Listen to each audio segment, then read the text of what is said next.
नमस्कार शेतकरी मित्रांनो, मी प्रवीण राजमानी आपलं सर्वांचं शेतीशास्त्र या शेतीविषयक यूट्यूब चॅनलमध्ये सहर्ष स्वागत करतो। आजच्या व्हिडिओमध्ये आपण एका जबरदस्त अशा नवीन वाणाची माहिती पाहणार आहोत। ते वाण आहे तरी कुठलं, ते म्हणजे पंचगंगा सीडचं पोलारिस हे वाण। या पोलारिस वाणाबद्दल आपण टप्प्याटप्प्याने माहिती पाहणार आहोत। त्यामध्ये मग त्या पिकाचा कालावधी, बोंडाचं वजन, लागवडीचं अंतर, त्याचबरोबर इतर काही वैशिष्ट्ये अशी सविस्तर माहिती आपण पाहणार आहोत। शेतकरी मित्रांनो, पंचगंगाचं पोलारिस हे वाण आपण किती अंतरावर लागवड करू शकतो, तर 4x2 किंवा 5x2 अशा पद्धतीने तुम्ही लागवड करू शकता। त्याचबरोबर त्याचं बोंडाचं वजन असतं 4 ते 5 ग्रॅम।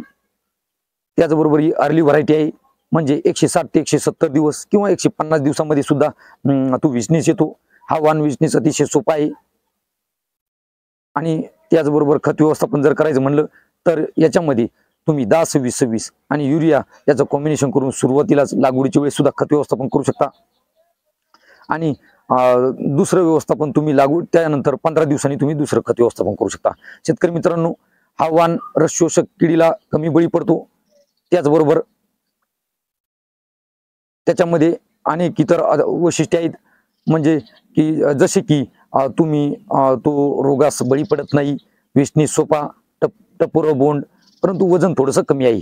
आणि एकरी उत्पादन जर पाहिजे म्हटलं तर 13 क्विंटल पासून तुम्ही 20 क्विंटल पर्यंत उत्पादन घेऊ शकता। पण त्याकरता तुम्हाला ठिबकवर कपाशी करावी लागेल आणि व्यवस्थित न्यूट्रिएंट मॅनेजमेंट करावं लागेल, तेव्हा तुम्ही 20 क्विंटल पर्यंत उत्पादन घेऊ शकता। शेतकरी मित्रांनो, तुम्हाला जर प्रश्न पडला असेल तर कोणतं वाण वापरावं, तर तुम्ही निश्चितच पोलारिस या वाणाची निवड करू शकता।